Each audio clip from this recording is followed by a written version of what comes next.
The making of a Prime Minister. मुश्किलों का अंबार है, वही तो मेरे हौसलों की मीनार है।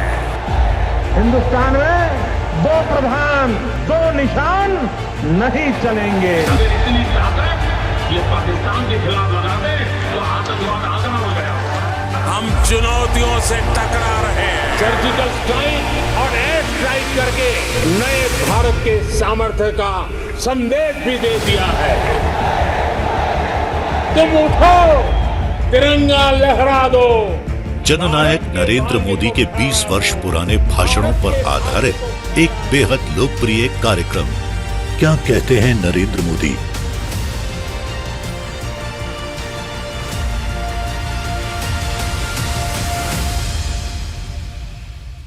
नमस्कार, मैं हूं आपके साथ मीमांसा मलिक। अपने खास कार्यक्रम क्या कहते हैं नरेंद्र मोदी में आज हम आपको सुनवाएंगे मोदी का वो ऐतिहासिक भाषण जो उन्होंने 3 अक्टूबर 2017 को हिमाचल के बिलासपुर में दिया। एक जनसभा को संबोधित करते हुए मोदी ने कहा कि बिलासपुर त्याग, तपस्या और बलिदान के लिए जाना जाता है और देश को हिमाचल के लोगों पर गर्व है। सभाएं तो हमने बहुत देखी है, लेकिन आज इस मैदान में मैं देख रहा हूं कि 8 मंजिला सभा है। ऊपर तक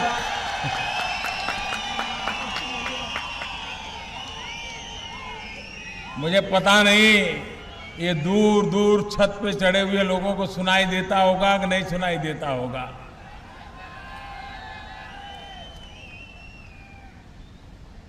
हिमाचल के साथ मेरा बड़ा विशेष नाता रहा है। हिमाचल ने मुझे भरपूर प्यार दिया है।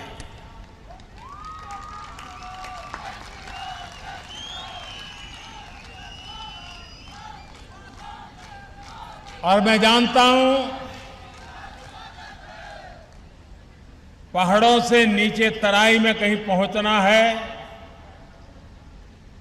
तो कितने पहले निकलना पड़ता है, कितना पैदल चलना पड़ता है, कितना कष्ट उठाना पड़ता है, ये मैं भली भांति समझता हूं। और उसके बावजूद भी दूर दूर पर्वतों की चोटियों से उतर उतर करके आप मुझे आशीर्वाद देने आए हैं। मैं हृदय से आपका अभिनंदन करता हूं, आप सबको नमन करता हूं।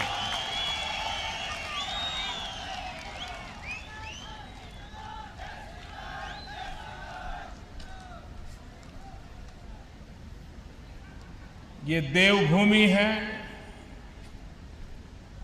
ये वीर माताओं की भूमि है और ये वीर ओजस्वी तेजस्वी सपूतों की धरती है।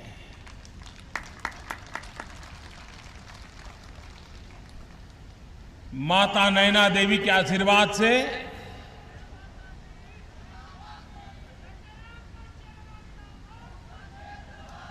यहां की आध्यात्मिक चेतना निरंतर प्रज्वलित रहती है। भाइयों बहनों, ये गोविंद सागर में देख रहा हूं, गुरु गोविंद सिंह जी की याद दिलाता है। लेकिन ये गोविंद सागर बिलासपुर के लोगों के उस त्याग और तपस्या की कथा भी कहता है कि देश में कृषि क्रांति लाने के सपने को लेकर के बिलासपुर ने जो त्याग किया, उसी के कारण भाखड़ा डैम बना, नंगला डैम बना, भाखड़ा नंगला डैम। और उसी त्याग का परिणाम है कि पंजाब हो, हरियाणा हो, वो हरा भरा बना। लेकिन उसके मूल में ये बिलासपुर और इस इलाके के लोगों की त्याग की गाथा उसमें समाई हुई है। और ये गोविंद सागर यहां के नागरिकों ने देश के विकास के लिए जो त्याग किया, देश के लोगों को अन्न मिले, हमारी खेती फले फूले, इसके लिए जो त्याग किया, उसी के कारण देश समय रहते अन्न के भंडार हमारे किसानों ने भर दिए हैं। और इसलिए देश में जब जब कृषि विकास की बात आती है तो बिलासपुर के त्याग की बात सदा सर्वदा गोल्डन पृष्ठ की तरह लिखी जाती है। भाइयों बहनों, और ये बिलासपुर, ये हिमाचल, हिंदुस्तान का कोई ऐसी लड़ाई नहीं है। देश की सीमाओं की सुरक्षा के लिए,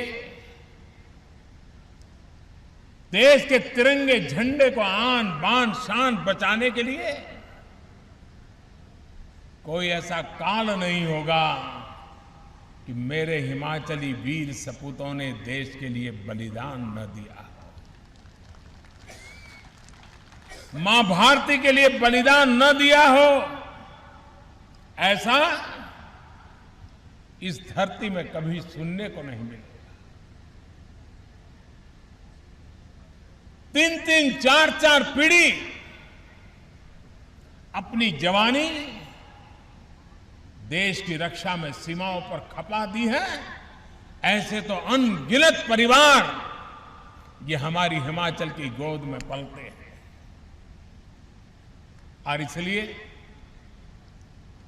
त्याग, तपस्या, बलिदान, अध्यात्म, हर विषय में हिमाचल ने अपनी एक शान बनाई है, अपनी आन बनाई है। और अगर ऐसे ही हिमाचल के लिए कुछ करने का मौका मिले तो इससे बड़ा जीवन का सौभाग्य क्या होगा।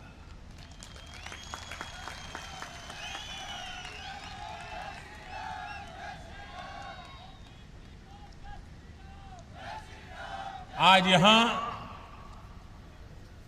एक ही कार्यक्रम में कितने सारे प्रकल्प, करीब करीब 1500 करोड़ रुपए के काम,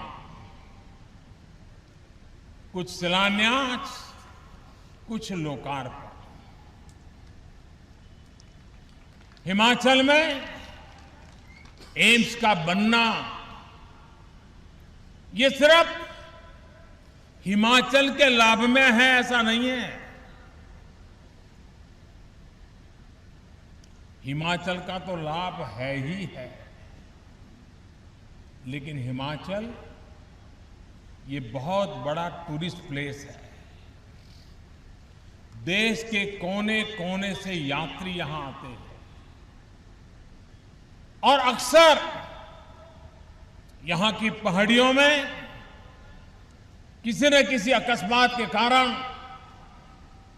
बस की बस नीचे खाई में चले जाना, दूर दूर से लोग आते हैं।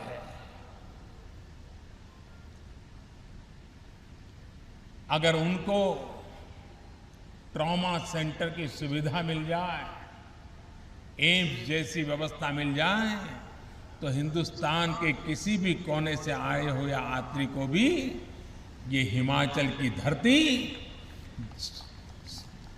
उसको ठीक ठाक करके, उसका स्वास्थ्य अच्छा बना करके अब एम्स आने के बाद उसके घर लौटाएगी। और जब हिंदुस्तान से आने वाले को पता चलेगा कि हिमाचल में मेरी इतनी देखभाल होती है, तो यहां टूरिस्ट का भी आना मन करेगा।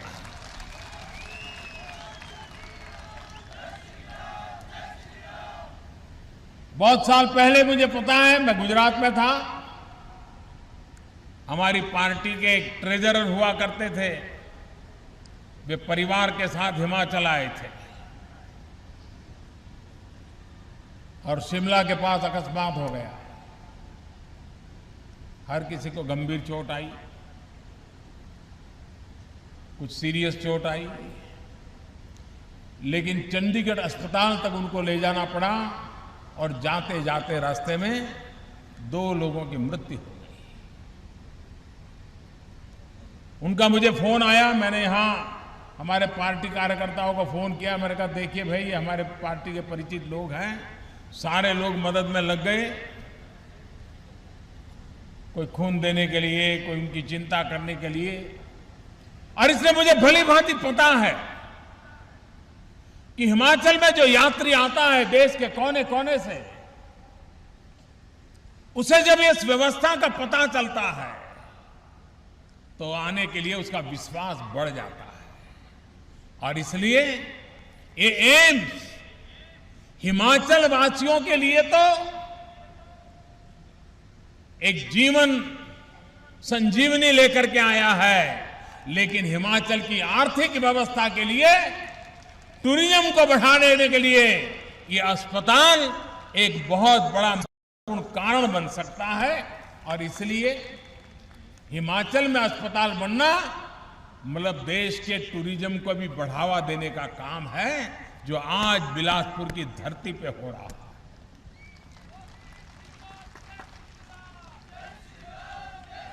यहां आने से पहले मैं सरकारी कार्यक्रम में था और वहां पर मैंने एम्स का शिलान्यास का कार्यक्रम किया और वहां पर मुझे उसका सारा मॉडल दिखाया गया, मैप दिखाए गए और जो बात मेरे सामने प्रस्तुत की गई, 1300 करोड़ रुपयों की लागत से बनने वाला यह अस्पताल न सिर्फ हिमाचल के लिए लेकिन पूरे उत्तर भारत के लिए उसका जो डिजाइन है, दृश्य है, मैं समझता हूं ये स्टेट ऑफ द आर्ट बनेगा, ये मेरा विश्वास है। और इसलिए एक ऐसी व्यवस्था जो हिमाचली के स्वास्थ्य से जुड़ी है, हम जानते हैं हमारे इस इलाके में सामान्य रूप से हिंदुस्तान में जो पुरुषों के मृत्यु दर है, हिमाचल के पुरुषों की मृत्यु दर ज्यादा है। यहां पर फेफड़े की बीमारी, सांस की बीमारी 30-40 साल की उम्र होते होते बहुत एक लोग इसके शिकार हो जाते हैं। और इसलिए हिमाचली लोगों के लिए अगर स्वास्थ्य का सही प्रबंध हो जाता है तो मैं मानता हूं कि हिमाचल के जो हमारे वीर जवान हैं, जो देश के लिए मर मिटते हैं, ऐसे हिमाचली का हर नौजवान राष्ट्र के कल्याण के लिए सामर्थ्यवान बनेगा। यहां की माताओं बहनों को उत्तम से उत्तम आरोग्य की सुविधाएं मिलेंगी, रोजगार की भी संभावनाएं बढ़ेगी। ये ऐसा कैंपस बन रहा है कि जिसमें 3000 से ज्यादा लोग एक साथ वहां काम करते हैं। आप कल्पना कर सकते हैं कि एक अस्पताल बनने के साथ रोजगार की भी कितनी संभावनाएं बढ़ती हैं। The making of a Prime Minister. मुश्किलों का अंबार है, वही तो मेरे हौसलों की मीनार है। हिंदुस्तान में 2 प्रधान 2 निशान नहीं चलेंगे। अगर इतनी ताकत ये पाकिस्तान के खिलाफ लगा दे तो आतंकवाद आगना हो गया।